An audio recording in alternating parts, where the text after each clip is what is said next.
Je vais vous amener dans un voyage qui nous concernera tous. Un jour, je vous parle de la mourance que vous risquez de vivre si vous n'avez pas la grâce de mourir paf par une crise cardiaque ou un accident. Je dis une grâce pour vous parce que, on y va. C'est pas une grâce pour les proches parce que c'est très difficile et mort brutale. Donc, moi, je vais vous décliner le parallèle entre la naissance d'une part et la mourance de l'autre part. Mourance parce que, vous savez, en français, vous manquez un mot. En anglais, on a dying. En allemand, on a das Sterben. Ce sont des mots décrivant le processus. Parce que la mort, c'est le trépas, l'instant. Dans ce parallèle entre la naissance et la mort, j'affirme que l'Occident se trompe en opposant la vie à la mort. 99%, vous allez sur la rue, vous leur demandez quel est l'opposé de la vie. Bien sûr, ils vont vous dire la mort. La vie, c'est l'opposé de la mort. Non. L'opposé de la mort, c'est la naissance. Et la vie, pour moi, elle n'a pas de contraire. Elle est. Avant la naissance, après la naissance, avant la mort, après la mort, elle est. En fait, vous n'allez pas mourir. Je crois à la seule chose en vous qui va mourir, en tout cas pour moi, je sais, ça sera mon corps et probablement mon ego. Donc, ce que je vais vous présenter, là vous avez une ligne qui descend du haut vers le bas, en 7 étapes. Pourquoi une ligne descendante? Parce que c'est une chute sur terre. Plouf! Où les premières 3 étapes sont les étapes à l'intérieur du ventre. 4 serait la sortie, l'expulsion. Et puis, les 3 dernières étapes à l'extérieur du ventre, c'est tout cet ensemble des 7 étapes qui constituent ce qu'on appelle le traumatisme périnatal. En face, alors je vous ai mis une ligne montante, parce que j'estime que ça devrait être une ascension. La porte d'entrée, la naissance, c'est une initiation traumatisante, c'est sûr, mais une initiation à la vie sur Terre. Cette ligne montante, en cette étape aussi, va être une nouvelle initiation à la vie après la Terre, ou la vie terrestre. Donc, nous avons 3 premières étapes aussi dans la mourance, qui sont généralement toute cette lutte contre une maladie. La 4 qui sera aussi une sortie, mais pas la mort. Et puis 3 étapes encore qu'on appelle d'habitude l'agonie. Dans cette partie à gauche, autant dans la naissance que dans la mourance, nous avons des épreuves du corps. À droite, nous avons les étapes qui sont plutôt d'ordre psychologique et spirituel. Donc là, commençons avec la première étape, appelée la décision de naître. C'est le bébé qui, en général, se donne le signal. On va voir à la phase correspondante. Dans la mourance, vous avez, c'est pas je décide de mourir, c'est pas le suicide. Ça a décidé. Est-ce que je me suis posé la question, mais qu'est-ce qui correspond en face? Et dans la majorité des cas, évidemment, c'est un diagnostic de maladie incurable. Qu'est-ce qui fait qu'à un moment donné, une maladie arrive et elle sera terminale? Et chez d'autres, elle n'est pas terminale. Mais vous pouvez vous poser la même question. Qu'est-ce qui fait que certains qui font une mort clinique, ils reviennent, ils sont réanimés et d'autres, on ne réussit pas à les réanimer? Qu'est-ce qui fait? Personnellement, je fais bien un lien avec est-ce qu'on a accompli ou pas ce qu'on a à faire sur Terre. comme si peut-être on avait un petit contrat. Personnellement, je considère la mourance, ces étapes, comme encore le temps qui nous est donné pour accomplir ce qu'on a à faire. Il y a 3% des enfants qui naissent en siège. Ça veut dire 97% des enfants sont tête en avant, plus ou moins orientés correctement. Ça, c'est la meilleure position pour sortir pour lui.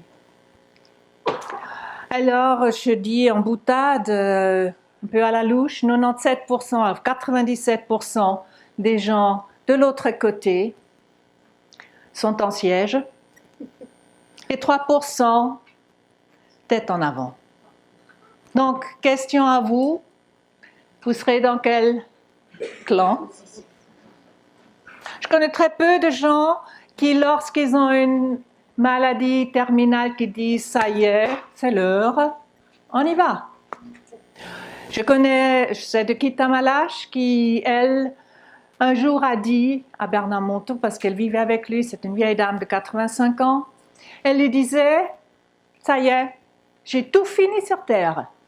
Tout est accompli, je peux rejoindre ma patrie ». Ce soir, elle s'est couchée, elle ne s'est plus relevée. 10 jours, non, une semaine, pour faire les étapes et tirer sa révérence. Cette étape qui était encore une occasion, des expériences, des épreuves, des leçons qu'elle n'avait pas encore apprises. Je ne pensais pas un hasard ce que l'on a comme expérience, comme épreuve en fin de vie. Avançons vers la deuxième étape de la naissance, le long couloir du ventre.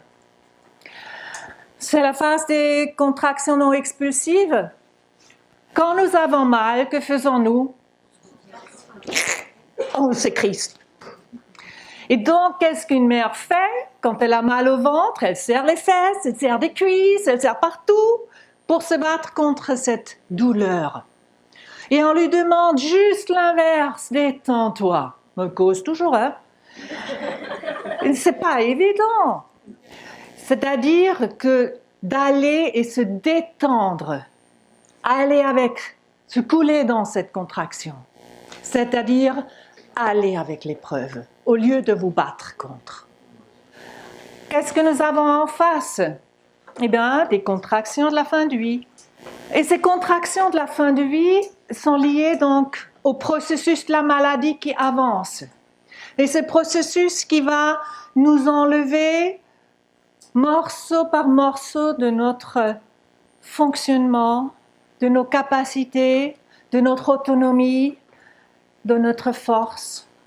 Ces contractions seront de nouveau une épreuve dans la durée. Et cette épreuve-là, de la deuxième phase, je crois que c'est la plus dure, comme dans la naissance. Donc là, on a avancé maintenant vers la troisième étape, les points de blocage. Ça veut dire maintenant le col de l'utérus ouvert, ça. Et puis, vous avez une grosse tête comme ça, et il doit repasser par ce petit trou. Et ça passe pas. Il doit apprendre une nouvelle chose inconcevable. C'est-à-dire, comme ça passe pas, ça passe pas. Vous savez, le bébé est vachement actif. Il lutte, il se tape, il essaie de passer. Il recule parce qu'il sent, il fait mal. Et il doit percer ce ventre. Il doit le déchirer. Bon, aujourd'hui, il coupe. Mais il doit, symboliquement, il doit tuer ce ventre, cette matrice qu'il a enfantée. Comprenez que c'est le plus cher qu'il a. Il doit renoncer à ce ventre d'amour. Dans la mourance, on a aussi les points de blocage. Ils sont de tout ordre. Vous savez, à ce stade-là, le mourant, il sait qu'il est mourant. Son corps le lui dit. Il n'a plus de force. Les traitements chimio, ça ne marche plus. Il paye tellement cher. Mais je vais vous dire une chose, il est prêt, s'il est proche, le Houspie dit « fais encore ce traitement, il est prêt à le faire. Et vous savez, il est comme le bébé entre deux forces. D'un côté, chez les bébés, oui, ça pousse en direction de cette sortie, et de l'autre, le ventre le retient. Ben, ça correspond à quoi que ça, ce ventre qui le retient? Dans la majorité des cas que moi j'ai raccompagnés, c'est la famille qui retient. Moi, je suis convaincue qu'il n'y a pas d'acharnement thérapeutique possible si le mourant et sa famille sont d'accord, tous, qu'on arrête les traitements. Ce sont des points de blocage difficiles. Alors certains, ils sont attachés, vous savez, ça dépend de plein de différentes choses. Certains sont attachés à leur compte en banque, d'autres sont attachés à leur maison, d'autres sont attachés à leur épouse, etc., leurs enfants. Bon, voilà. On a des points d'attachement, chacun le sien. Prochaine phase, plus réjouissante, la sortie du ventre. C'est vraiment une phase de libération. Imaginez que ça ressemble au saut à l'élastique. Vous vous jetez d'un pont, zoom! Voilà, tout à coup vous êtes libre. Dans la 4e phase de la mourance, nous observons quelque chose de très étonnant. À un moment donné où on s'est battu pendant des mois, des années parfois, on a perdu qui on était, le personnage qu'on était, tout ce qu'on croyait, l'image de soi. Tout a foutu le camp. Et à un moment donné, il y a la phase de détachement. À ce moment-là, de la sortie du moi, ce malade va rentrer dans le silence. Plus de télé, plus de radio.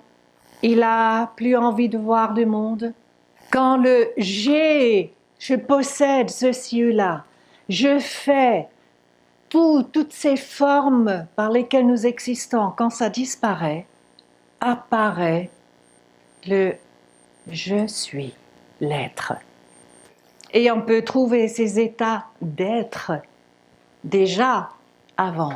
En général, dans cette phase, la faim disparaît aussi, l'appétit, ils ne veulent plus manger. Et c'est le signe de départ que c'est la fin du terrestre. Donc on a fait les premières 4 étapes.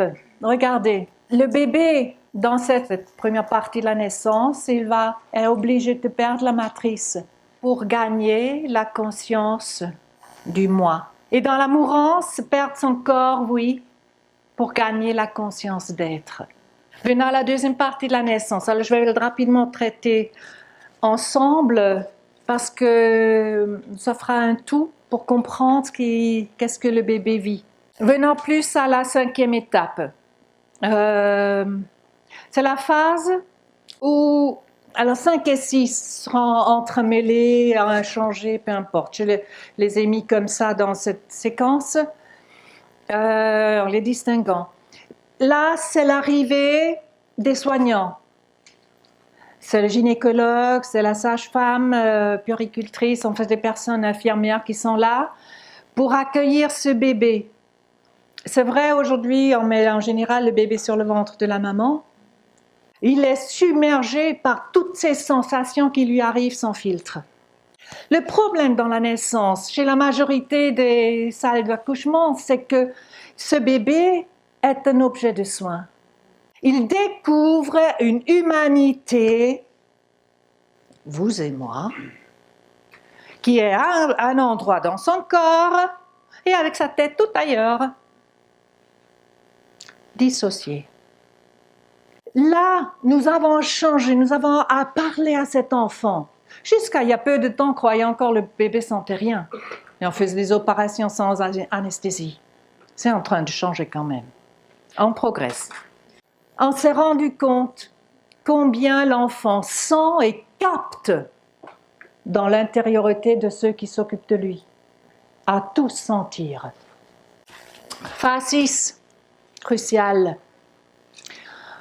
C'est la rencontre avec papa et maman, en tout cas avec maman.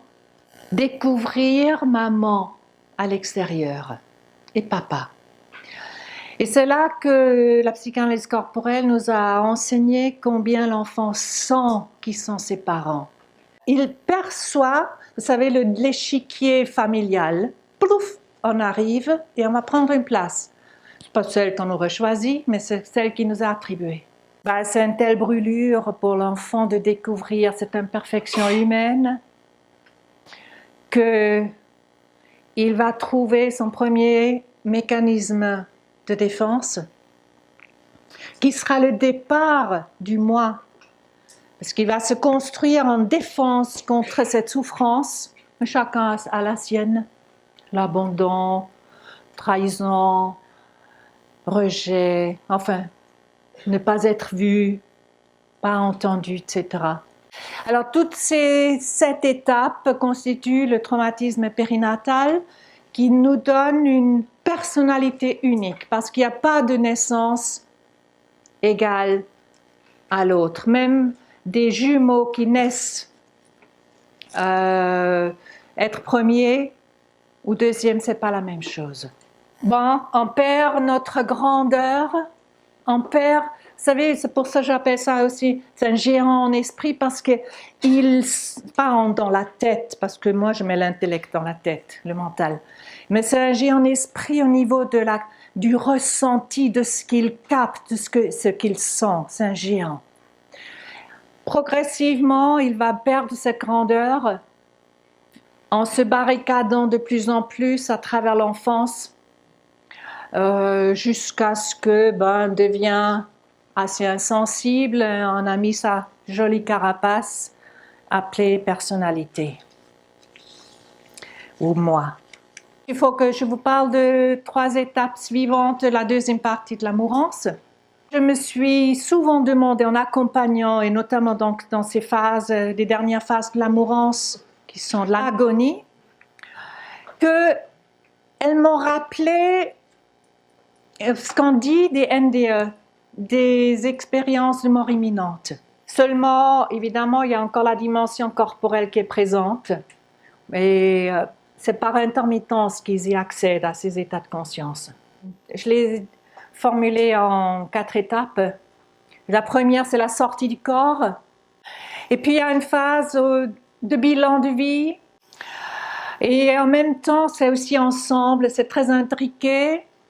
Il y a la rencontre avec des proches ou d'un être de lumière ou des êtres de lumière. Et dans cette rencontre, une expérience d'amour inconditionnel incroyable. Puis la 4e étape, dans une expérience de mort imminente, ils doivent revenir.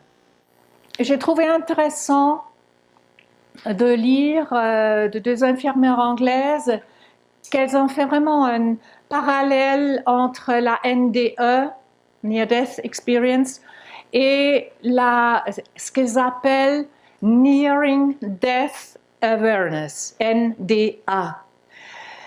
Durant l'agonie, c'est-à-dire, en France on pourrait l'appeler, c'est une conscience particulière modifiée à l'approche de la mort, dont nous on ne sait pas grand-chose, à cause en général les patients ne parlent plus beaucoup, et ils n'ont plus la capacité de parler.